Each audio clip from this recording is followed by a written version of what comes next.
ভাবনায় দেখুন, কারণ যে ভদ্রলোক আপনার কাছে তার ইনফার্টিলিটির চিন্তা ভাবনা মানে ইনফার্টিলিটির সমস্যা নিয়ে এসেছে, আচ্ছা এটা কি ধরনের ডিজিজ? আমি খুব চিন্তা করে দেখলাম এটা হচ্ছে one kind of one sided disease. না, আমি এতটুকুনো ভুল বলছি না। দেখবেন ভদ্রলোকের কোনো সমস্যা নেই, উনি জানেনই না যে ওনার ভিতরে এই ধরনের অসুবিধা আছে। উনি যখন বাবা হতে পারছেন না বা সেই জায়গায় আপনার ওনার স্ত্রী যখন প্রেগনেন্ট হতে পারছে না, তখন আপনারা টেস্ট করে জানতে পারলেন যে ফল্টি ফ্যাক্টরটা কে, না তার হাজব্যান্ড। তাহলে নিশ্চয়ই তিনি খুব অসুস্থ। অসুস্থ বলিস, অসুস্থতা বিভিন্ন ধরনের হতে পারে। উনি সেই অসুস্থ বলেই তো আজকে কি বলবো, একটা পিতৃত্বের যেটা স্বাদ বা একজন মানুষের যে জন্ম দেওয়ার যে একটা ক্ষমতা, কারণ আমরা তো আগের দিনে জেনেছিলাম যে মানুষের একটা জৈব ক্ষুধা থাকে এবং মানুষ জন্মের মাধ্যমেই মানে একটা সন্তান জন্মের মাধ্যমে নিজের অস্তিত্ব প্রমাণ করার চেষ্টা করে, সেটা তিনি পারছেন না। এইবার দেখুন, তাহলে তিনি তো একটা রোগে ভুগছেন। এই রোগটাকে তাহলে আমরা কিভাবে ট্রিটমেন্ট করব? শুধু কি প্যাথোলজি দেখলাম আর কতগুলো মায়োজমেটিক ব্যাকগ্রাউন্ড পেয়ে গেলাম আর সঙ্গে সঙ্গে এক্সপিরিয়েন্সের উপর মানে প্রিজুডিস হয়ে, হ্যাঁ, অশ্বগন্ধা মেরে দিলাম, কি অ্যাগনাস ক্যাস্টাস মেরে দিলাম, হ্যাঁ, না এটা খুব ভালো মেডিসিন, মহিলাদের জন্য আমরা বিভিন্ন জায়গায় পৌঁছি, ন্যাট্রাম কার্ড দিয়ে দিলাম, ওহ ন্যাট্রামের সিনটাম আছে দিয়ে দিলাম। না, এই প্রিজুডিসনেস বা এই একচোখা চিকিৎসা আমি পছন্দ করি না। কারণ কেন করি না দেখুন, আমি বলছি যে it is like one sided disease, so you may consider it according your organon. আমাদের হোমিওপ্যাথিতে এই ওয়ান সাইডেড ডিজিজ সম্বন্ধে প্রচুর কথা বলা আছে। ওয়ান সাইডেড ডিজিজটা কি, আমার খুব দুঃখ লাগে, কিছুদিন আগেও আমি এই ওয়ান সাইডেড ডিজিজ সম্বন্ধে কাউকে জিজ্ঞাসা করেছিলাম, তো তাদের ধারণা ছিল যে রোগটা শরীরের একদিকে হয় স্যার, যেমন এই যেরকম মাথা ব্যথা, পেটে ব্যথা। খুব দুঃখ পেয়েছিলাম এই কথাটা শুনে যে ন্যূনতম যে একটা অর্গানের যে একটা ভাষা, সেটা তাদের ভিতরে এখনো বোধ শক্তি মানে বোধের ভিতরে আসেনি, বা তারা হয়তো পড়েছে কিন্তু ভুলে গেছে। ভুলে গেলে কিন্তু ওই কর্ণের মতো আমাদের অবস্থা হবে যুদ্ধক্ষেত্রে। সে যদি তার সমস্ত বিদ্যাকে যদি বলবৎ করতে না পারে বা প্রয়োগ করতে না পারে, তার যেরকম অবস্থা হয়েছিল আমাদের, কিন্তু আমরা আসলে সেই অভিশাপ নিয়ে তো জন্মেছি হয়তো, কিন্তু আমাদের সেই অভিশাপ থেকে তো বেরিয়ে আসতে হবে। সেই জন্য অর্গান পার্টটাই হচ্ছে আমাদের সেই অভিশাপ থেকে মুক্তির জায়গা। তো আমার মনে হয়েছে প্রত্যেকটা জায়গা, কারণ আমি আজকে প্রথম বলেছিলাম যে আজকের কথাটা হবে সম্পূর্ণ প্র্যাকটিক্যাল এবং ফিলোসফির উপর দাঁড়িয়ে। কারণ এই ফিলোসফিটাকে যদি আমি মগজস্থ করতে না পারি, আমাদের মাথার ভিতরে যদি রাখতে না পারি, প্রত্যেকটা পরতে পরতে যদি সেই চিন্তা ভাবনাগুলোকে যদি আমরা প্রস্ফুটিত করতে না পারি, আমাদের কিন্তু কখনোই সাফল্য আসবে না। তো অর্গাননে কি বলেছেন, আমাদের একটু অর্গানন মানতে হবে। কেন? এইটা হচ্ছে ওয়ান সাইডেড ডিজিজ। কারণ দেখুন, আপনি তথাকথিতভাবে অনেক ধরনের লক্ষণ পাবেন না। হ্যানিম্যান কি বলেছেন ওয়ান সাইডেড ডিজিজ সম্বন্ধে?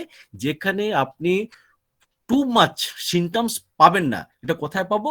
172 to 148, সরি 184 অ্যাফোরিজম, 172 to 184 অ্যাফোরিজমে উনি বলছেন যে rules of the treatment of the disease with too few symptoms, যেখানে বিশেষ কোনো লক্ষণ নেই, টোটালিটি অফ করার মতো আমাদের জায়গা নেই। রুগী সামান্য এমন কতগুলো লক্ষণ চিকিৎসকের কাছে এসে বলছেন, অথবা চিকিৎসক বারবার বিভিন্ন ধরনের প্রশ্ন করেও যখন জানতে পাচ্ছেন না যে তার কি ধরনের মেডিসিন দেয়া হবে, তখন যে পদ্ধতিতে উনি ট্রিটমেন্ট করতে বলেছেন, আমাদের কিন্তু সেই ট্রিটমেন্টে ফলো করা উচিত। আর একটা জিনিস আমাদের মাথায় রাখতে হবে, অ্যান্ড অলওয়েজ রিমেম্বার দ্যাট, কি মনে রাখুন, কি মনে রাখতে বলছি, না আমি বলছি না, অর্গানন বলছে 185 থেকে 203 অ্যাফোরিজমে, treatment of the disease with local symptoms is always injurious. মারাত্মক কথা। শুধু লোকাল সিমটমের উপরে চিকিৎসা দিয়ে যদি লোকাল সিমটমটুকু কমিয়ে ফেলা যায়, সেটা কিন্তু আখেরে প্রচন্ড ক্ষতি হয় রোগীটার ক্ষেত্রে।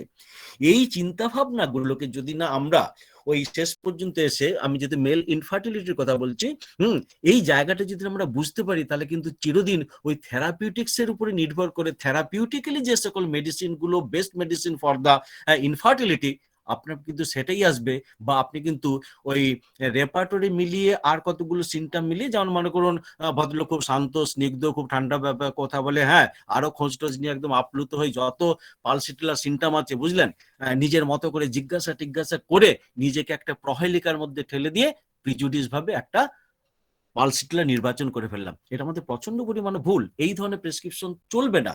কেন চলবে না? কারণ কি, আমি ভেবে নিয়েছি শান্তশিন্ত ভদ্রলোকটি একদম পালসিটিলার। একটু পরে আমি জিজ্ঞাসা করলাম কায়দা করে, না আপনার সেক্স কিরকম, আপনার উমুক কিরকম, রাগ কিরকম, ব্যাস যা পেয়ে গেলাম। কাম এবং ক্রোধের রেজাল্ট হচ্ছে ভদ্রলোক স্ট্যাফা সিগনা দেওয়ার জন্য লাফিয়ে উঠলাম। না, এটা কিন্তু শেষ কথা নয়।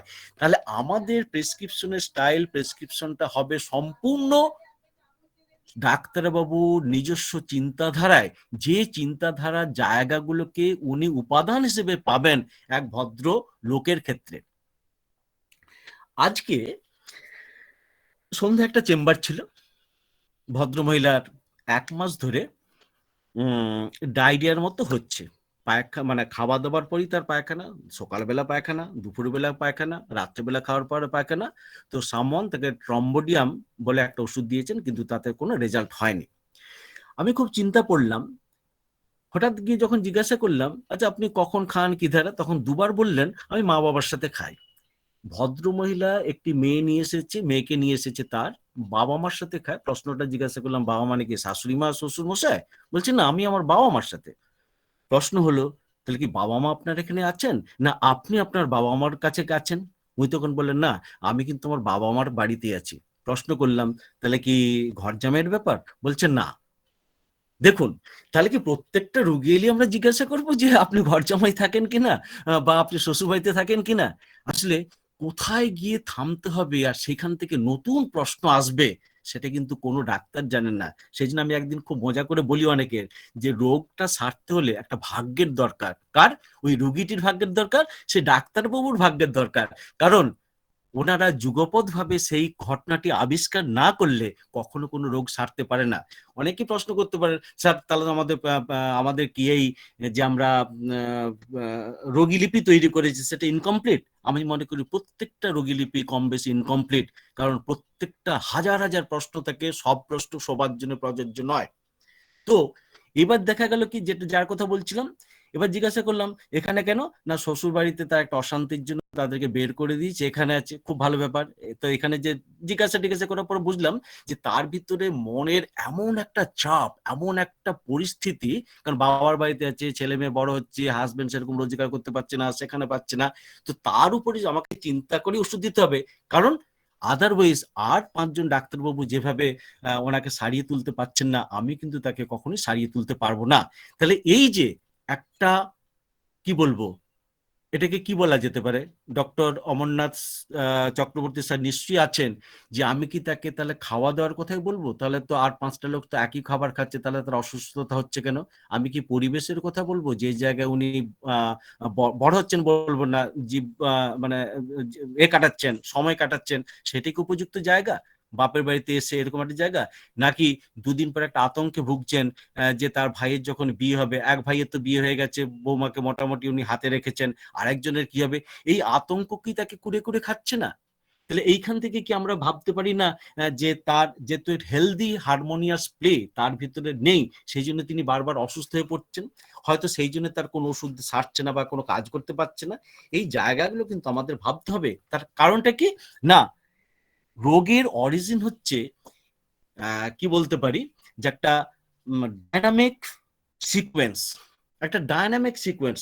যদি খাওয়া দাওয়ার, যদি প্যাথোলজিক্যাল জিনিসগুলোতেই যদি একটা রোগ সেরে যেত, তাহলে কিন্তু আমরা ওই এলোপ্যাথির মতো কি ঘটনা হয়েছে, ও অমুকের জন্য, ঠিক আছে এটার জন্য ওষুধ দিয়ে দেওয়া হোক। আমরা কিন্তু হোমিওপ্যাথি তো অনেক সময় করি, মাছ মাংস খেয়ে এসেছে একটু নাক্স দিয়ে দিলাম, হ্যাঁ একটু ফল খেয়ে এসেছে, ঠিক আছে আর্সেনিক বা দিয়ে দিলাম, কি অন্য প্রকার মেডিসিন দিলাম। তো এইটাও কিন্তু প্রেসক্রিপশন, আমি ভুল বলছি না, কিন্তু অ্যাকিউট কেসে সেটা সম্ভব হলেও এই ক্রনিক কেসে এটা কিন্তু কখনোই সম্ভব নয়। কারণ dynamic origin of the disease, dynamic origin of the disease যদি আমরা না বুঝতে পারি, এটা হচ্ছে তার সেই সাইকোলজিক্যাল জায়গা, আমরা কিন্তু কখনই তাকে সুন্দর চিকিৎসা দিতে পারবো না। অতএব এখানে সে পেটের গন্ডগোলের কথা না বলে আমি যদি পার্টিকুলার মেল ইনফার্টিলিটি সে ভদ্রলোকের কথা বলি, তাহলে আমাকে জানতে হবে তার অরিজিনটা কোথায়। এবার দেখুন যে স্লাইডটা আপনারা দেখছেন, এটা এই আজকে ক্লাসটার জন্য আমি তৈরি করেছি। সবকিছু তো হলো, রিপোর্ট দেখলাম, অমুক করলাম, তুমুক করলাম, রোগ খুঁজে পেলাম, তাহলে কি রোগ খুঁজে পাওয়ার সাথে সাথে তার বিরুদ্ধে আমরা একটা ওষুধ দিয়ে দেবো? না, কখনো সাফল্য আসতে পারে, কখনো নাও আসতে পারে, কিন্তু সাফল্যটাকে যদি সঠিক সুন্দর জায়গায় নিয়ে যেতে চান, বা একটা প্রেসক্রিপশনে যদি স্টাইল আপনার যদি ঠিক ঠিক হয়, যে স্টাইল ওই আর 5 জন গুণমুগ্ধ হবে, সেটাও যেরকম একটা খুব দরকার, সেই স্টাইলের কথা আমি চাই, যে স্টাইলের ফলে কিন্তু আপনি সফল কাম হতে পারবেন। তার ভিতরে আমরা কি চাইবো? দেখুন, according to personal history or present illness আমাদেরকে কিন্তু খুব বড় করে জানতে হবে।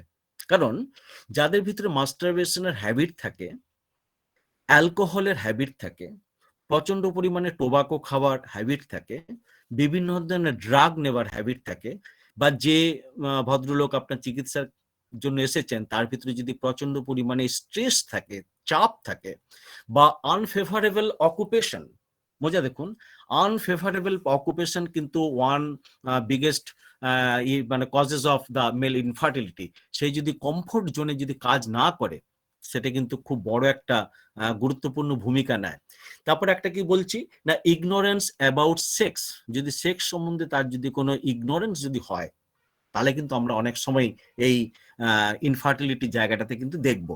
আর একটা কি, ফিয়ার অফ পার্টনার, যদি তার স্ত্রীর প্রতি তার ভয় থাকে, তাকে যদি স্ত্রীকে যদি সে সম্মান করতে না শেখে, সে স্ত্রীকে যদি প্রচন্ড পরিমাণে তার কাছে যদি উপনীত হতে না পারে ভয়ের জন্য, এটা কিন্তু মানে একটা কারণ বলবো। তাছাড়া রোগ হিসেবে আমাদের ডায়াবেটিস, এইডস, টিউবারকুলোসিস রোগের কথা বলছি, ক্যান্সার এবং পুওর ফুড হ্যাবিট, এটা কিন্তু আমাদের সবসময় মাথায় রাখতে হবে। এইখান থেকে কিন্তু আমাদের, আমি বলছি না যে অ্যালকোহল খেলি তাকে আপনি সিফিলিনাম দিয়ে দিন, বা অ্যালকোহল খেয়েছে মানে তাকে নাক্স দিয়ে দিন, বা অ্যাসিড ফসের মতো মেডিসিন দিয়েছেন, আমি কখনই বলবো না। কিন্তু হ্যাবিটটাকে চেঞ্জ করানোর জন্য যতটুকু একজন চিকিৎসকের মাথার ভিতরে সেই চিন্তা ভাবনাটাকে রাখতে হয়, সেটা কিন্তু আপনাকে রাখতে হবে। আদারওয়াইজ কিন্তু আপনি সেই ট্র্যাডিশনটাকে দিতে পারবেন না। আপনি তো প্রশ্ন করতে জানতে পারেন হ্যাবিট কিরকম, না আমি রেগুলার একটু ড্রিঙ্ক করি। ফ্যামিলিতে করতেন, দেখা গেল যে হ্যাঁ বাবা করতেন, এটা আমাদের কোনো ব্যাপার নয়, আমরা একসাথে বসেও একটু আধটু ড্রিঙ্ক করেছি, দাদু তো আমাদের দোকান ছিল তাই তো হলো। তাহলে কি আমরা পেতে পারি না যে বংশ পরম্পরা অ্যালকোহলের ব্যাপার, সেখান থেকে আমরা নিশ্চয়ই একটা মেডিসিনে যেতে পারবো। এই জন্যই তো বলা। বা আরেকটা দেখুন, সেদিন আমি বলেছিলাম যে মায়োজেমেটিক মেডিসিন হলো না, কিন্তু একটা ইন্টারকারেন্ট মেডিসিন হলো, যেটা আমি ভেডিওলিনামের ক্ষেত্রে বলেছিলাম, বা অনেক সময় আমরা মরবিলিনাম দিয়েছি। আসলে কি, ওই যে dynamic origin of the disease, আজকে একটা ভাইরাস আমাদের রোগ তৈরি করছে, সেইটা হচ্ছে এলোপ্যাথির কনসেপশন। আমাদের কনসেপশনটা কি, তারপরে এমন একটা ঘটনা সৃষ্টি হচ্ছে, সেই পরিস্থিতিটা আমার ভাইটাল ফোর্স তাকে তার কাছে হেরে গেছে, বা আমি সেই ভাইটাল ফোর্সটা আমার সতেজ না হবার জন্য আমি তার দ্বারা হয়েছি। আচ্ছা, এটা তো হতে পারে যে এক্সেস টোবাকো ছোটবেলা থেকে প্রচুর পরিমাণে হোস্টেলে গিয়ে বা বন্ধু বান্ধবদের পাল্লায় করে রেগুলার স্মোকিং করেছে, বিড়ি খেয়েছে, তামাক খেয়েছে, এসব করতে করতে তার অদ্ভুত ধরনের একটা ক্রাইটেরিয়া হওয়ার জন্য বা পরিস্থিতি হওয়ার জন্য সে আজকে ইনফার্টিলিটি হয়েছে। তো আমরা এই টোবাকো স্মোকিং বা হ্যাবিটটাকে কি আমরা এড়িয়ে যেতে পারি? এবার কথা হচ্ছে যে মায়োজেমেটিক কি হবে সেটা তার ব্যাপার, কিন্তু আমরা দরকার হলে তো একটা ডোজ নিকোটিনাম বলে একটা মারাত্মক ওষুধ আছে, যারা এক্সেস টোবাকো খাওয়ার পর যদি ক্যান্সার হয় সেখানে যেরকম দিয়ে থাকি, যদি আলসারেশন হয় সেখানেও দিয়ে থাকি, বা লাংসের যদি কোনো প্রকার ডিস্টারবেন্স দেখা দেয় রিদিম মানে ব্রিদিং এর, হ্যাঁ সেখানে আমরা দিই। অতএব আমরা কিন্তু সেই চিন্তা ভাবনা করে নিকোটিনামের মতো ওষুধকে কিন্তু দরকার হলে ইন্টার কারেন্ট মেডিসিন হিসেবে আমরা দিতে পারি। আমরা ড্রাগের ইতিহাস নিয়ে আমরা প্রচুর মেডিসিন আছে, আমি পার্টিকুলার কিন্তু ওষুধেই যাচ্ছি না, কিন্তু কি কি সিচুয়েশন হতে পারে এবং টোটালিটি অফ সিমটম করতে গিয়ে আমরা এই ধরনের রুব্রিক গুলোকে কিন্তু গুরুত্ব দিতে পারি। আমি কিন্তু সেইটুকুনি কিন্তু বলার জন্যই আজকের এই ক্লাসটাকে নেবার চেষ্টা করেছি। পরের পয়েন্টটা কি না, অ্যাকর্ডিং টু স্পার্ম মরফোলজি, স্পার্মের যে ধরনের অ্যাবনর্মালিটি থাকে তার উপরে দাঁড়িয়ে কিন্তু আমাদের প্রেসক্রিপশন হয়। আগে যখন এই ধরনের স্পার্ম অ্যানালিসিস রিপোর্ট পেতাম না, তখন হয়তো আমরা অন্যভাবে চিন্তা করেছি। More the scientific, more the success বলে আগের দিনই বলেছিলাম। তাহলে সমস্ত টোটালিটি পাওয়ার পর আমি যদি দেখি আমার বডির বা আমার পেশেন্টের বডির অ্যাবনর্মাল স্পার্ম, তাহলে কি আমি কি এটা একটা জেনেটিক ডিফেক্ট বা অন্য কোনো প্রকার চিন্তা ভাবনা করতে পারি না? বা যেখানে একটা সাফিসিয়েন্ট 1.5 ml এর বেশি যেখানে স্পার্ম একজনের থাকা উচিত, সেখানে স্পার্মের কোয়ান্টিটিটা প্রচন্ড কম, মানে স্ক্যান্টি, লেস, আমরা তো দেখতে পারি। তাহলে এর উপরে কিন্তু আমাদের নিশ্চয়ই মার্জমেটিক চিন্তা ভাবনা করা উচিত, বা ম্যাচিওর অ্যান্ড ইম্যাচিওর স্পার্ম, এই জায়গাটা আমাদের বুঝতে হবে। হ্যাঁ, যে ম্যাচিওর স্পার্ম বলতে কি বোঝা যাচ্ছে, ইম্যাচিওর স্পার্ম বলতে কি বোঝা যাচ্ছে। আরো একটা সেদিন যেটা বলেছিলাম সেটা হচ্ছে মর্টিলিটি অফ দ্য স্পার্ম। আমি সেদিন রসিকতা করে নয়, খুব দায়িত্ব নিয়েই, হ্যাঁ দায়িত্ব নিয়ে বলেছিলাম যে স্পার্মের ক্যারেক্টার আর মানুষের ক্যারেক্টার নিয়ার অ্যাবাউট সেম। মানে যে ভদ্রলোক স্লাগিস তার স্পার্মও স্লাগিস, অন্তত স্লাগিসনেসটা ওই পরিস্থিতিতে অন্তত পাওয়া যাচ্ছে। এবার খুব চনমনে লোক যে প্রচন্ড অ্যাক্টিভ, প্রচন্ড খেটে খাওয়া মানুষ, তার কি হতে পারে না স্পার্মের মর্টালিটি এটা সেখানে হয়তো পার্টিকুলার ওই প্যাথোলজিটা তখন আমাদেরকে বুঝতে হবে, যেরকম একটি চনমনে লোকের এটা হয় কি করে। সেটা কিন্তু খুব চিন্তা ভাবনা করলে কিন্তু আমরা একটা জায়গায় পৌঁছতে পারি যে এই পরিস্থিতির জন্য তার কোন বিহেভিয়ারাল বা কোন ডায়েট বা কোন এনভায়রনমেন্ট দায়ী কিনা, সেই জায়গাগুলোতে কিন্তু একজন চিকিৎসকের মনে রাখা দরকার। আর একটা কি, অ্যাক্টিভ অ্যান্ড ইনঅ্যাক্টিভ স্পার্ম, এটা কিন্তু করতে হবে।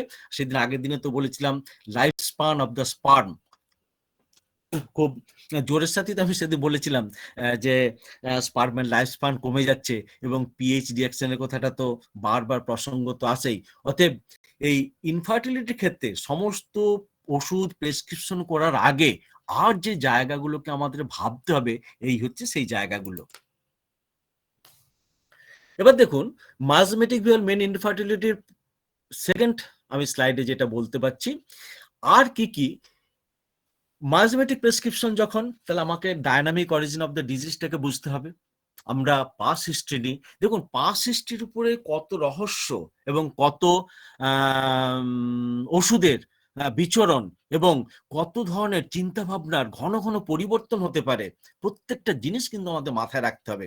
কি না, আমরা তো পেয়েছি সাপ্রেস স্কিন ডিজিজে সারা পৃথিবীর কি রোগ নেই, অ্যাজমা থেকে শুরু করে টিউমার থেকে শুরু করে, এবং আমরা যদি ঠিকভাবে এই সাপ্রেস স্কিন ডিজিজের ইতিহাস আমরা পাই, তাহলে আমরা যেভাবে sulphur, sodium, Causticum, hepar sulphur এবং প্রচুর ওষুধের কথা আমাদের মাথার ভিতরে যেরকম আসে, শুধু মাথা এলে চলবে না, যুক্তি সাপেক্ষে সেটাকে কিন্তু আমাদের প্রয়োগ করতে হবে।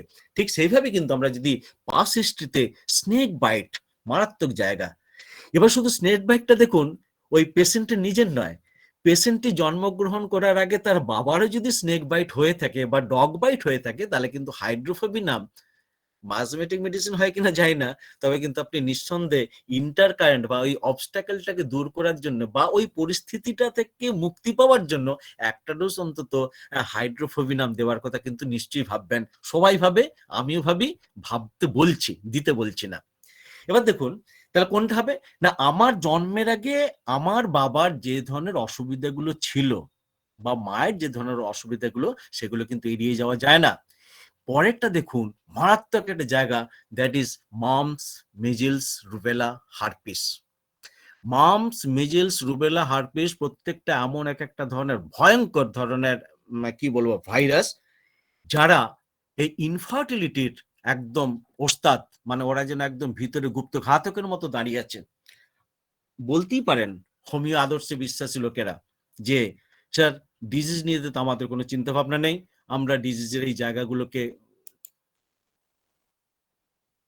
কেন আমল দেবো। তো সেই প্রসঙ্গে একটা কথা আমাকে বলতেই হচ্ছে যে সিকুইল, সিকুইল বলে কিন্তু একটা কথা আছে। সিকুইলটা কি অনেকেই জানেন, যিনি জানেন না আমি তার জন্য বলতে যাচ্ছি। সিকুইলটা হচ্ছে একটা কি বলবো পরিস্থিতি, একটা ভয়ঙ্কর ইনফেকশিয়াস ডিজিজ হয়ে যাওয়ার পর মানুষের শরীরে যখন যখন কোনো একটা অঙ্গের বিকৃতি ঘটায় বা একটা পার্মানেন্ট একটা অবক্ষয় ঘটিয়ে যায়, সেই জিনিসটাকে বলা হয় সিকুইল। SEQUEL, কোথায় সিকুইলের পর একটা এস দিয়েছে, কোথায় ইএল দিয়েছে, এই আছে। আলটিমেট আমি বলতে চাচ্ছি সিকুইল এমন একটা পরিস্থিতি, কোনো প্রকার বড় রোগ বা কোনো প্রকার ইনফেকশন হবার পর, অথবা এইরকম পরিস্থিতির পরে যখন একটা ভয়ঙ্কর, তাকে সারা জীবনের জন্য একটা বিকলাঙ্গ কি একটা অসুস্থতার মধ্যে ফেলে দিয়ে চলে গেল, এই ঘটনাটাকে বলা হয় সিকুইলি। এই সিকুইলের উপর দাঁড়িয়ে কিন্তু আমাদের হোমিওপ্যাথিক ম্যাক্সিমাম জায়গা আমাদের মেডিসিন গুলো থাকে, যার ভিতরে সব থেকে ব্যাপারগুলো থেকে গেল কোথায় না, আমরা যেটাকে বলছিলাম এই যে মামস, রুবেলা ভাইরাস, এই সকলের যে জায়গাগুলো আমরা কিন্তু পাচ্ছি, এরই উপরে কিন্তু আমাদের ভ্যাকসিনের প্রয়োগ হয়, আমাদের থুজা প্রয়োগ হয়, আমাদের সাইলেসিয়া প্রয়োগ হয়, বা পালসিটেলের মতো মেডিসিন প্রয়োগ হয়। শুধু এইটুকুর জন্যে কখনো কখনো দেবো, কখনো দেবো কখন না, যখন ওই পেশেন্টটি ওই নির্দিষ্ট ওষুধের সমস্ত ধরনের চরিত্র বহন করছে। অতএব আমার বলার উদ্দেশ্য হচ্ছে টোটালিটিকে খুবই গুরুত্ব দিতে হবে এবং সেই জায়গাটাকে আমাকে মানতে হবে। আরেকটা দেখুন, ইনজুরির জন্য আমরা তো মারাত্মক ভাবেই আমরা প্রিজুডিস না হয়ে আর্নিকা দিই। এবার অনেকে হয়তো বলতে পারেন না, টোটালিটি অফ কোর্স যে মেডিসিনটা আসবে তাই হোক না, কিন্তু ইনজুরি ব্যাপারটাকে কিন্তু আমরা অস্বীকার করতে পারি না। আর একটা হচ্ছে ইল এফেক্ট অফ সার্জারি, আপনি সবই দেখলেন কিন্তু কখনো জিজ্ঞাসা করলেন বা তাকে জিজ্ঞাসা করেছে আমাকে বললোই না যে আমার একটা ছোটবেলা সার্জারি হয়েছিল, হ্যাঁ, যে যার মনে করুন হাইড্রোসিল যদি অপারেশন হয় ছোটবেলায়, তাহলে কিন্তু তার সিকুইল হিসেবে বা তার হ্যাজার্ড হিসেবে কিন্তু অনেক সময় এই ইনফার্টিলিটি ব্যাপারটা থাকে। সেই যদি আপনাকে এড়িয়ে যায়, আপনাকে যদি না বলে, আপনি তো নিশ্চয়ই মেল পেশেন্ট দেখলে তার না দেখি তোমার স্কুটামের কোনো দাগ আছে কিনা, উমুক আছে কিনা, ঠিক আছে কিনা, আমরা তো বলতে পারি না। ফিমেলদেরকে যেরকম বলতে পারি না, এক্ষেত্রে বলতে পারবো না। কিন্তু এই পাস হিস্ট্রিতে কিন্তু আমাদের দেখতে হবে যে সার্জারির কোনো প্রকার রয়ে গেছে কিনা। আদার ইনফেকশিয়াস ডিজিজের কথা তো আমরা বলেইছি। এই যে টিউবারকুলোসিস যেটা বললাম, এই যে কি ভয়ঙ্কর একটা জিনিস এই টিউবারকুলোসিস, সেটা যারা টিউবারকুলোসিসে ভুগেছেন বা যাদের ফ্যামিলিতে টিউবারকুলোসিস আছে বা টিউবারকুলোসিসের সিকুইল বা পরিণতি সম্বন্ধে যারা না জানতে পেরেছেন, তারা কিন্তু কখনোই বুঝবেন না আজকের একটা আজকের একটা জাতি বলা ভুল, একটা জেনারেশন এই কিন্তু টিউবারকুলোসিসের দ্বারা আক্রান্ত হয়ে তার পরবর্তী ভয়ঙ্কর দশায় কাটাচ্ছেন। গনোরিয়ার কথা তো আমরা সেই ছোটবেলা থেকে, যে গনোরিয়ার হলে কিন্তু ইনফার্টিলিটি একটা ব্যাপার, সিফিলিসের ব্যাপার, যাদের ক্যান্সার হয়েছে সেখানে কিন্তু একটা ইনফার্টিলিটি খুব গুরুত্বপূর্ণ, কেমোথেরাপি যাদের চলে তাদের কিন্তু ইনফার্টিলিটিটা খুব বড় ব্যাপার, অ্যাবিউজ অফ ড্রাগ যারা প্রচন্ড পরিমাণে ইয়াট্রোজেনিক ডিসঅর্ডার ভুগছেন, মানে সেলফ মেডিকেশন করতে করতে যাদের একদম শরীরের আর কোনো কিছু নেই, তারা কিন্তু এই ধরনের ভুগতে পারে। সেই সঙ্গে আমাদের আরো মনে রাখতে হবে কি, any kind of psychiatric problem and medicine, যে ধরনের সাইকিয়াট্রিক প্রবলেম হয় যেটাকে আমরা উন্মাদ ভাবতে পারি বা সাইকিয়াট্রিক প্রবলেম ভাবতে পারি, যার জন্য একটা ডিপ্রেশন আছে বা অন্য কোনো প্রকার বিহেভিয়ারাল অ্যাবনর্মালিটি আছে, তখন যে অ্যান্টি ডিপ্রেটিক ড্রাগ যেগুলো খাওয়ানো হয়, তার হ্যাজার্ড হিসেবে কিন্তু এই ইনফার্টিলিটিটা কিন্তু one of the main cause. তাছাড়াও আদার মেইনটেনিং কজ রয়ে গেছে, আপনাকে খুঁজে বের করতে হবে সেই পেশেন্টের কাছ থেকে যে আর কি মেইনটেনিং কজ থাকার জন্য আমার এই পেশেন্টের আজকের এই দুঃখতর অবস্থা, হ্যাঁ, অর্থাৎ সেই যন্ত্রণার কথা আপনাকে জানতে হবে। তাছাড়া আরো একটা ব্যাপার রয়ে গেছে, that is the attempt of the suicide. এটা কিন্তু খুব বড় ব্যাপার। অনেকে সন্তান হচ্ছে না, সেটা একটা দুঃখ, ব্যস্ত রেখেছেন কাজের মধ্যে, কোনোভাবে উনি আর অ্যাডাপ্ট করছেন না, বা না আমি কি করে অ্যাডাপ্ট করি, একটা অহংকারটা ঠেকে যাচ্ছে, না আমি কি করে অন্যের স্পার্ম নিয়ে আমার ফিমেল বডিতে আমি দেবো, না আমি মানতে পারছি না, এইরকম ঘটনা। বা আমরা অনেক সময় আমি সেই আবার একটা অদ্ভুত সিনেমার কথা এসে যায়, সেটা আমি আজকে বলছি না কারণ এটার সাথে হয়তো সেটা মিলবে না, কিন্তু অ্যাটেম্প্ট টু সুইসাইড যদি ব্যাপার থাকে, তাহলে আমরা সিফিলিটিক মেডিসিন, শুধু তাই নয়, ফ্যামিলিতেও কিন্তু দেখা যায় একাধিক লোকের অ্যাটেম্প্ট টু সুইসাইডের একটা টেন্ডেন্সি থেকে যায়। এই জায়গাগুলো কিন্তু আমাদের মাথায় রাখতে হবে এবং আমাদেরকে কিন্তু বুঝতে হবে। এবার দেখুন, ফ্যামিলি হিস্ট্রি থেকে আমরা কত জায়গায় উপনীত হতে পারি। কতগুলো ফ্যামিলি হিস্ট্রি আছে বা ফ্যামিলি হিস্ট্রি ডিজিজ আছে যেগুলো কিন্তু পরবর্তী প্রজন্মে কিন্তু প্রচন্ড ধরনের ডিস্টারবেন্সের সৃষ্টি করে। তার ভিতরে আছে এইচবিপি, মানে high blood pressure, snake bite, আমি তো আগে বলেছি। তাহলে কিন্তু সেই সন্তান জন্মে যাওয়ার পরে যদি স্নেক বাইট হয়, সেখানে কিন্তু হচ্ছে না, বা ডগ বাইট হলে হবে না, যিনি চিকিৎসা করতে এসেছেন তার জন্মের আগে যদি তার বাবা মাকে যদি স্নেক বাইট বা ডগ বাইট হয়, সেটা আছে। ক্যান্সারের ব্যাপার তো রয়েছেই, আর এই সুগার একদম নিঃশব্দ ঘাতক, এতটুকুনো বুঝতে দেবে না ভিতরে কি পরিমাণে গুপ্ত ঘাতকের কাজ করে চলেছে। এই সুগার যাদের ভিতরে বেশি আছে তারা কিন্তু অল্টিমেটিক্যালি এই জায়গাতে একটা ভয়ঙ্কর অবস্থা দাঁড়িয়ে থাকে। টিউবারকুলোসিসের কথা বলেছি, গনোরিয়ার কথা বলেছি, এটা কিন্তু আমি ফ্যামিলি হিস্ট্রির কথা বলেছি। তাছাড়া দেখবেন আর্থ্রাইটিস খুব গুরুত্বপূর্ণ ব্যাপার, হিস্ট্রি অফ সুইসাইড, কেউ মারা গেছেন কিনা বা সাইকিয়াট্রিক প্রবলেম তার কিছু আছে কিনা। আরেকটা কি, যে ভদ্রমহিলার recurrent miscarriage of mother and grandmother, যার চিকিৎসা হচ্ছে তার মায়ের যদি রেকারেন্ট মিসক্যারেজ এবং তার দিদিমার যদি মানে গ্র্যান্ড মাদার যদি হয়ে থাকে, তাহলে এই জায়গাগুলো কিন্তু আমাদের প্রচন্ড পরিমাণে ওয়াকিবহাল হতে হবে এবং আমাদেরকে জানতে হবে। তবে গিয়ে কিন্তু আমরা ওই রুগীটির প্রপার পেন পিকচার তৈরি করতে পারবো। তবে গিয়ে আমাদের এই ওয়ান সাইডেড ডিজিজ, যেহেতু এটাকে আমি ওয়ান সাইডেড ডিজিজ বলে আমি অন্তত দাবি করছি আজকের এই ক্লাসে, তবে কি কিন্তু আমরা সেই একটা চূড়ান্ত সুন্দর জায়গা পৌঁছতে পারবো। দেখুন এতগুলো প্রবলেম কিন্তু যে তার ভিতরে থাকতে পারে বা এর পরিণতি, ওই যে সিকুয়েল যেটা বললাম, যদি সিকুয়েল শব্দটা ফ্যামিলি হিস্ট্রি পরিণতির সাথে মেলে না, তবু কথার ছলে হয়তো বেরিয়ে গেছে। হ্যাঁ, এই জায়গাগুলো তো আমাদের প্রচন্ড পরিমাণে জানতে হবে। এবার দেখুন সেদিন কথা উঠেছিল টর্চ, বলেছিলাম TORCH, টর্চ টেস্ট ফর ইনফার্টিলিটির জন্য কিন্তু আমরা টর্চ টেস্ট করতে দিই। এটা কিন্তু খুব একটা অযৌক্তিক নয়। এখানে দুটো ঘটনা ঘটে। Number one, torch test generally pregnant মায়েদের করতে দেয়া হয়। কেন? যাতে প্রেগনেন্ট মা যে সন্তানটিকে আগামী দিনে পৃথিবীতে আনবেন বা যে সেই সন্তানটা উপযুক্ত বা সুস্থ আছে কিনা বা সে কোন প্রকার ভয়ঙ্কর কোনো রোগে ভুগবে কিনা তার একটা পূর্বাভাস আমরা এই টর্চ টেস্টের মাধ্যমে পাই। তাহলে দেখা যাচ্ছে কি ভদ্রমহিলা নিজে ভুগছেন কিনা এবং সেই সঙ্গে সঙ্গে পরবর্তী প্রজন্ম কোনো প্রকার একটা অসুস্থতার শিকার হবে কিনা বা হবার একটা জায়গা দাঁড়াচ্ছে কিনা আমরা কিন্তু এই টর্চ টেস্টের মাধ্যমে জানতে পারি। এই টর্চটা কি না, টক্সোপ্লাজমা গনিডি প্যারাসাইট থেকে এসেছে। এটা কিন্তু একটা প্যারাসাইট। টিও ও আমরা অ্যাব্রিভিয়েশনটা কি বলছি, আদার, সেটা কি না HIV, হেপাটাইটিস, ভেরিসেলা এবং পার্ভোভাইরাস। এই প্রত্যেকটা কিন্তু হচ্ছে ভাইরাস। তাহলে একটা হলো প্যারাসাইট, এটা হলো একটা ভাইরাস। তাহলে TOR দিয়ে আমরা কি পাচ্ছি না রুবেলা, জার্মান মিজেলস, এটা কিন্তু এক ধরনের প্রচন্ড পরিমাণে highly infectious viral disease. TORC cytomegalovirus, এটা কিন্তু একটা প্রকার viral infection. H herpes simplex viral infection. S syphilis.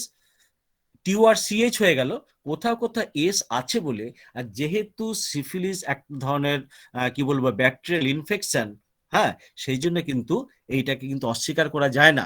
দেখুন সিফিলিসের যে জায়গাটা এটা কিন্তু একটা ব্যাকটেরিয়া, একটা প্যারাসাইট, একটা ভাইরাস। তাহলে খিচুড়ি হয়ে আছে যখন এই একটা টেস্টের মাধ্যমে আমরা সেই প্রেগনেন্ট লেডির কি কি ধরনের অসুবিধা আছে এবং সেটা সে আক্রান্ত হয়েছিল কিনা এবং তার সন্তান এতে ভুগবে কিনা, কারণ এই ধরনের জিনিসগুলোতে ভুগলে অনেক ধরনের হ্যাজার্ড নিয়ে বাচ্চা জন্মায়। অনেক সময় MTP পর্যন্ত করিয়ে নিতে বলা হয়, অ্যাবর্শন পর্যন্ত করিয়ে নেওয়া হয়, যদি ডাক্তারবাবুরা বুঝতে পারেন যে শিশুটা একটা বিকলাঙ্গ সন্তানের সেবা দেখা দেবে। এবার দেখুন ওই যে এখানে দুটো জিনিস হয়, মায়ের টর্চ টেস্ট করে জেনে যাওয়া যায় যে তার সন্তানের কি ধরনের অসুবিধে আছে। আরেকটা জিনিস জানা যায় যে ইনফার্টাইল যে ভদ্রমহিলা আপনার কাছে এসেছে, যে তার এই কোনো প্রকার টর্চের এই ধরনের পজিটিভ যদি সাইন এসে থাকে, সেও কিন্তু একটা ইনফেকশিয়াস ডিজিজ থেকে আক্রান্ত হয়ে তার কিন্তু অনেক ধরনের ওই সালফিনজাইটিস, ওভারিয়ান সিস্ট বা অন্যান্য কতগুলো ঘটনা কিন্তু ঘটতে পারে। এই একই ঘটনা কিন্তু পুরুষদের ক্ষেত্রে ঘটতে পারে। তাদের ক্ষেত্রে হয় কি সেই প্রকার টিউবেল ব্লক, এই যে মামস, এই যে রুবেলা, এই যে মিজিলস, এরা যে কি পরিমাণে একটা ভয়ঙ্কর রোগ হচ্ছে ভাইরাসের জন্য। আর কি না, এরা যে পরিস্থিতিটা তৈরি করে সেই যেইটাকে আমরা বলবো dynamic origin of the disease, দেখুন, ইনফার্টিলিটির জন্য যারা দায়ী হচ্ছে তারা কিন্তু হচ্ছে প্যারাসাইট, ভাইরাস, এক্সেট্রা এক্সেট্রা। কিন্তু যে পরিস্থিতিটা তৈরি করছি আজকে আমাদের হ্যানিম্যানীয় চিন্তা ভাবনা নিয়ে, আমরা সেই পরিস্থিতিটাকে বলছি কি বলছি, যে dynamic origin of the disease. এই ঘটনা যদি আমরা সেই অবস্ট্যাকলটাকে আমরা যদি না দূর করতে পারি, পার্টিকুলার ওই রোগীর ক্ষেত্রে, কখনই কিন্তু আমরা চূড়ান্তভাবে সফল হব না। কারণ আমি মনে করি যে all the abnormalities of the defect are due to the sequel of the disease or the infection, particularly in case of infertility। শুধু তাই নয়, এই কথাটা কম বেশি সমস্ত রোগের ক্ষেত্রে কিন্তু উপযুক্ত। এই যে dynamic origin of the disease we need, আমাদের জানতে হবে যে এদের এই ডায়নামিক অরিজিনটা কি এবং কিভাবে আমরা তৈরি করতে পারি। তো এত কিছু তো কথা হলো, শেষেও কিন্তু আর কিছু কথা থেকে যায়। ওষুধ টষুধ তো দিলেন, আমাদেরকে ম্যানেজমেন্টটা একটু দেখতে হবে না? আমরা কি পেশেন্টকে শুধু ওষুধ দিয়ে কি কিন্তু খালাস হয়ে যাব? তা তো না। আমাদের হ্যানিম্যানীয় চিন্তা ভাবনা কি বলা হয়েছে, যে ডিজিজ সম্বন্ধে জানতে হবে, রোগ সম্বন্ধে জানতে হবে, তাকে কাউন্সেলিং করতে হবে, এবং তার ভিতরে যে এসোনা শক্তি, এসোনা শক্তি, এসোনা শক্তির মানেটা হয়তো অনেকেই জানেন না। যিনি জানেন তাদের জন্য বলছি, যিনি জানেন না তাদের জন্য বলছি। মানুষের ভিতরে একটা ইচ্ছা শক্তি থাকে, সেটা কি না, আমাকে রোগ মুক্তি ঘটাতে হবে, আমি আরোগ্য হব, আমি সেরে উঠব। এই সেরে ওঠার যে প্রবণতা, এই সেরে ওঠার যে ইচ্ছে, যে মানুষের ভিতরে যতটা বেশি, তার ভিতরে কিন্তু রোগ আরোগ্যের সম্ভাবনা ততটাই উজ্জ্বল। যার ভিতরে ডিপ্রেশন আছে, যার ভিতরে সে হতাশা এসে গেছে, যে আর কখনো আরোগ্য হতে চায় না, আপনি কিন্তু সেই জায়গাটাতে তার সেই নেগেটিভ থটের জন্য তাকে কিন্তু আপনি উল্লেখযোগ্যভাবে কমাতে পারবেন না।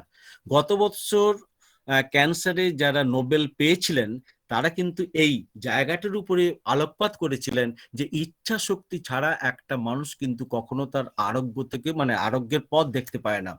আমাদের আমরা তো পুরোনো দিনের মানুষ, তো উত্তম সুচিত্রার একটা সিনেমা ছিল, আমার খুব মনে নেই, হয়তো সম্ভবত বইটার নাম হচ্ছে পথে হলো দেরি টাইপের।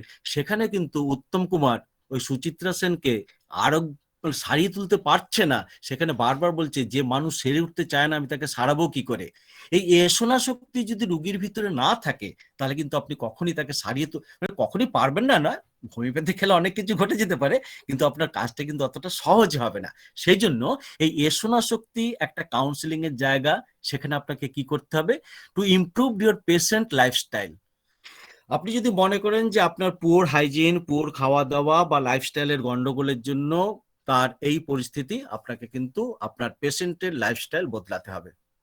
তারপরে হবে কি হবে, আপনার মুড অফ ট্রিটমেন্টটা কি হওয়া উচিত, যে changes your patient lifestyle. Example দিয়ে বলছি কি না, ইটিং হ্যাবিট, তাকে সুষম সুন্দর খাবার খেতে বলুন, তাকে উপবাসে কম থাকতে বলুন, ড্রিঙ্ক করতে বারণ করুন, মদাসক্ত হতে বারণ করুন, স্মোকিং বারণ করুন, যত ধরনের পানীয়, যত ধরনের বাজে নেশা আছে তা থেকে বিরত করুন। আর কি, স্ট্রেস, যারা প্রচন্ড পরিমাণে মানসিক চাপের মধ্যে আছে, তাদের পক্ষে কিন্তু এই জায়গাটা রিকভার করা সম্ভব নয়। আর একটা কি হবে না, বিজি লাইফস্টাইল, যারা প্রচন্ড পরিমাণে ব্যস্ত, এত ব্যস্ত যে সময় দিতে পারছে না তার স্ত্রীকে, তার কাছ থেকে কিন্তু এই জিনিসটা পাওয়া যায় না। কম্পিউটার নিয়ে দিন রাত বসে আছে, রাত্রি 1:30-2টো পর্যন্ত সময় কেটে যাচ্ছে, ভোরবেলা তাকে যেতে হচ্ছে, শুধু অর্থের পিছনে দৌড়চ্ছে, অথবা তাকে চাকরি বাঁচানোর জন্য দৌড়তে হচ্ছে। এই যে লাইফস্টাইল ডিসঅর্ডার, এখান থেকে কিন্তু এই ধরনের ফেনোমেনাগুলো বেশি আছে। আর একটা হচ্ছে অকুপেশনাল হ্যাজার্ড, আগের দিনে বলেছিলাম, যারা ট্রাক ড্রাইভার, যারা হাঁপড়ে কাজ করে, বা যারা প্রচন্ড গরমের জায়গায় আগুন যেখানে জ্বলছে যেরকম জায়গায় কাজ করে, সে স্কুটামের টেম্পারেচার বেড়ে যাওয়ার জন্য এই ধরনের কিন্তু হ্যাজার্ড গুলো দেখা যায়।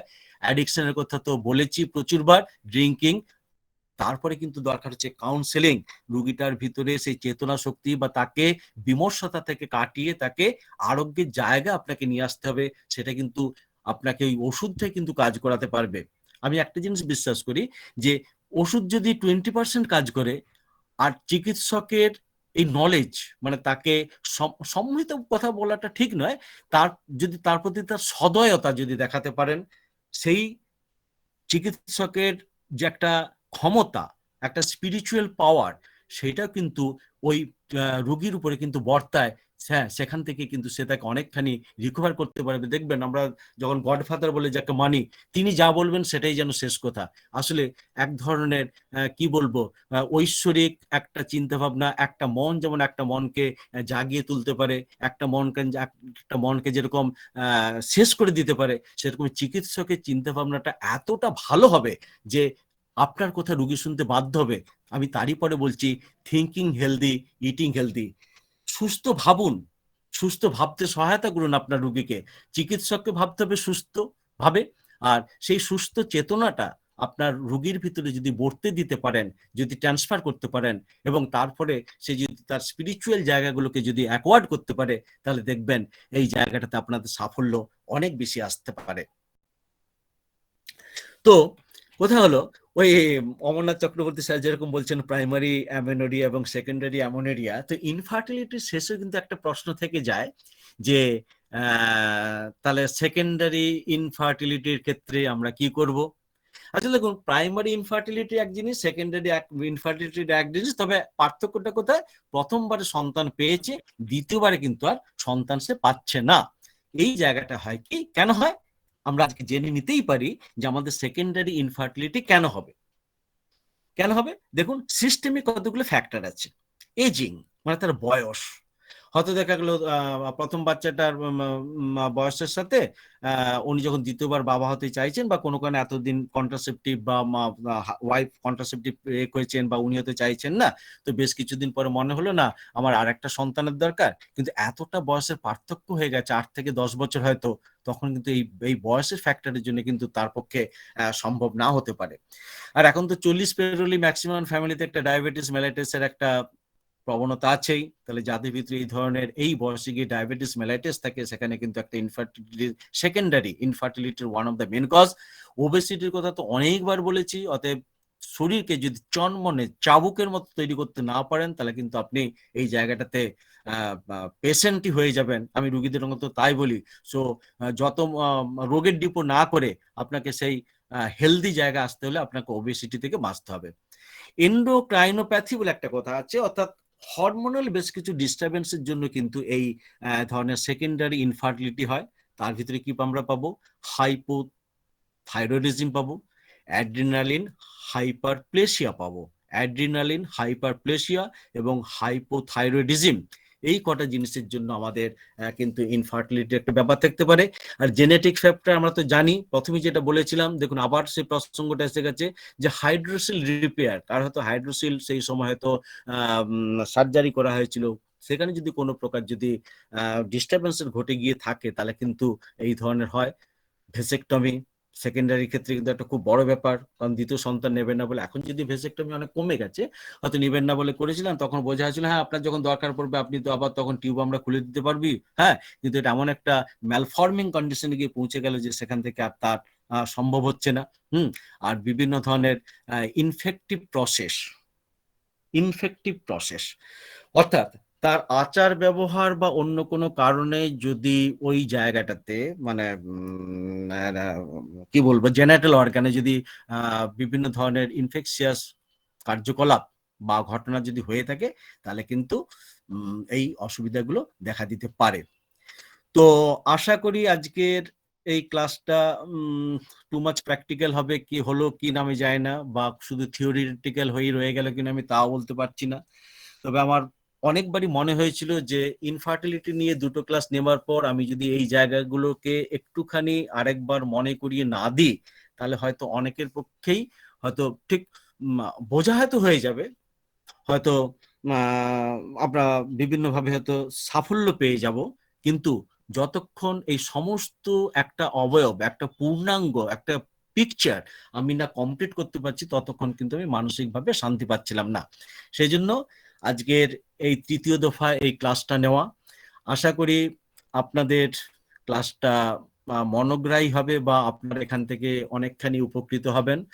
ব্যক্তিগত জীবনে আমি আমার বিভিন্ন চিকিৎসকের কাছ থেকে, বা আমাদের স্যারদের কাছ থেকে, বা আমাদের যে সকল কলিগরা যারা আছেন, বিভিন্ন সময় প্রশ্ন করে যেটুকু আমি শিখতে পেরেছি, জানতে পেরেছি, আজকে আমি উজাড় করে, হ্যাঁ আমি উজাড় করে দিয়েছি, আমি কিছু রাখি না। কারণ একটা জিনিস বিশ্বাস করি, সবকিছু দিয়ে দিলে এর চেয়ে অনেক বেশি কিছু পাওয়া যায়। সেই জন্য আমাদের স্যারেরা আছেন, যাতে তাদের কাছ থেকে তাদের এক্সপিরিয়েন্স, তাদের চিন্তা ভাবনা, এবং আমি যদি কোনো কিছু ভুল বলে থাকি সেই জায়গাগুলোকে যদি তারা আমাকে ধরিয়ে দেন, হ্যাঁ, তাহলে আমি প্রচণ্ডই উপকৃত হব। এবং এইটুকু বলে আজকে যদি সম্ভব হয় আবার বিক্ষোভের মতো যদি আবার কোনো একটা কবিতা দিয়ে যদি আমরা আমাদের এই লাইনটাকে শেষ করতে পারি, বা একটা আশার আলো দেখাতে পারি রুগীদের মনে, এবং সেই সঙ্গে সঙ্গে হোমিও সমাজের বুকে, তাহলে কিন্তু আমি উপকৃত হয়েছি বলে আমি মনে করব। এত রাত্রে যারা আছেন প্রত্যেকে আমার অভিনন্দন, প্রত্যেকে আমার ধন্যবাদ। আপনারা প্রত্যেকে ভালো থাকুন। নতুনভাবে জানতে হবে, আমাদের নতুনভাবে এগোতে হবে, এইটুকু বলে আজকে আমি আমার বক্তব্য শেষ করছি। নমস্কার, সবাই ভালো থাকুন। আজ বোধহয় আমার এই বৎসরের শেষ ক্লাস, অতএব আগামী বৎসর আপনাদের কাছে নতুন চিন্তাভাবনা, নতুন ভালোবাসা এবং নতুন উদ্দীপনা এবং হোমিওপ্যাথির অনেক নতুনত্ব আমরা যাতে পেতে পারি সবার কাছ থেকে, এইটুকু নিয়ে আজকে আমি আমার বক্তব্য শেষ করছি। নমস্কার, সবাই ভালো থাকুন। সত্যি অসাধারণ, অসাধারণ, অত্যন্ত চমৎকার আলোচনা হয়েছে আজকে। স্যার যেহেতু বলেছেন একটি কবিতার, আমার আসলে একটি কবিতার চরণ মনে পড়ে গেল। সেটি হচ্ছে জয় গোস্বামীর, পাগলি তোমার সঙ্গে ব্রহ্মচারী হব, ব্রহ্মচারী জীবন কাটাবো, পাগলি তোমার সঙ্গে আধমেব কাটাবো জীবন। তো আমরা আসলে হোমিও দর্পণের সাথে আসলে জীবনটি কাটাতে চাই, আমাদের শিক্ষাগুরু যারা আছেন সকলকে নিয়ে। এবং আজকে 100+ যে পার্টিসিপেন্ট আছেন এবং যারা আসলে কন্টিনিউ আমাদের সাথে আহ আহ, আমাদের ক্লাসে অ্যাটেন্ড করে আসলে আমাদেরকে অনুপ্রাণিত করছেন, সকলকে নিয়ে আসলে আমরা সারাটা জীবন আসলে কাটাতে চাই। তো এবং আমি আজকে আমাদের অজয় স্যার আছেন, আমি আজকে আমাদের অজয় স্যারের যখন পালা আসবে, আমি অজয় স্যারের কাছ থেকে একটি কবিতা শুনে নেওয়ার মানে অনুরোধ করব। তো আমি এই পর্যায়ে আমরা যেই আহ, আমাদের যেই এখন পর্বটি সেটি হচ্ছে যে আমাদের সিনিয়র যে শিক্ষাগুরুরা আছেন, গুরুজনরা আছেন, ওনাদেরকে আমরা ডেকে থাকি। তো আমি এই পর্যায়ে আমি ডাকতে চাইবো আহ আমি ডাকতে চাইবো হচ্ছে আমাদের আহ জিতেন্দ্রনাথ সরকার স্যারকে আমি একটু ডাকতে চাই। স্যার আমাকে শুনতে পাচ্ছেন? হ্যালো, অসংখ্য ধন্যবাদ। হ্যাঁ, শুনতে পাচ্ছি। আমাকে শোনা যাচ্ছে? জি স্যার। আচ্ছা। তো তার আগে আমি ক্ষমা চেয়ে নিচ্ছি। সেটা হচ্ছে গতকালের প্রোগ্রামে আমাদের শ্রদ্ধেয় অজয় স্যার উচ্চ মার্গের আলোচনা করছেন, আমি শুনছি। পাশেই আমাদের যে ওয়াজ মাহফিল ছিল, মাইকের একটা ইয়ে ছিল, যার ফলে মাঝে মাঝে আমাকে একটু মানে শ্রবণ শক্তিটা আমাকে অন্যদিকে নিয়ে গেছে। আবার নেটেরও সমস্যা ছিল। তো যাই হোক, কথা বেশি বাড়াবো না। সেটা হচ্ছে শ্রদ্ধেয় নীলকমল স্যার, কি বলবো, স্যারের তুলনা স্যার নিজেই। তো এই যে আমরা শিখছি রাত জেগে জেগে, আমরা নতুনত্ব পাচ্ছি। আর আমাদের এই দর্পণ গ্রুপে বিশেষভাবে আমি বলবো, আমাদের অত্যন্ত শ্রদ্ধাভাজন হোক আর স্নেহভাজন হোক রাসেল ইসমাইল খান, আমি অন্তর দিয়ে তাকে ভালোবাসি। কারণ তার এই যে বিদ্রোহী কবিতা, সুকান্তর কবিতা থেকে শুরু করে আমাদের যে নতুনত্ব প্রতিদিন আমরা পাচ্ছি, হ্যাঁ, আমরা আসলেই কি বলবো যে একটা পরিবার আমরা হয়ে গেছি। নতুন বছরকে আমরা আহ্বান জানাবো সবাই যেন সবার সাথে এভাবে কাঁধে কাঁধ মিলে আমরা চলতে পারি। আর স্যারদের, বিজ্ঞ স্যারদের আলোচনা